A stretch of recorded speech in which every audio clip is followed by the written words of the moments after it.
កុំព្យូទ័រថ្នាក់ដំបូងរយៈពេល3ខែបង្រៀនដោយអ្នកគ្រូទេពរចនាបង្រៀនដោយឥតគិតថ្លៃ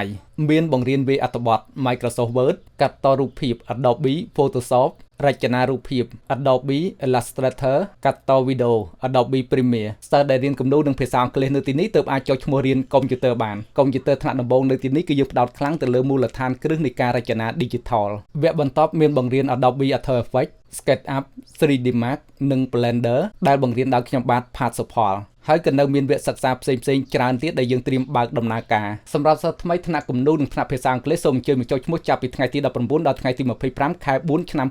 2025សូមអញ្ជើញស្រូតចំនួនសិស្សយើងទទួលមានកំណត់ឥឡូវនេះខ្ញុំត្រូវការទូរស័ព្ទដៃមួយគ្រឿងដើម្បីថតនិង live សកម្មភាពបង្រៀនបើហាងទូរស័ព្ទដៃឬ brand ទូរស័ព្ទដៃណាចង់ sponsor ខ្ញុំផ្សព្វផ្សាយជូនរយៈពេល1ឆ្នាំសូមទំនាក់ទំនងមកលេខទូរស័ព្ទឬ Telegram 012 900 547ចូលរួមទាំងអស់គ្នាអភិវឌ្ឍធនធានមនុស្សនៅកម្ពុជាចាប់ផ្ដើមពីទីជនបទ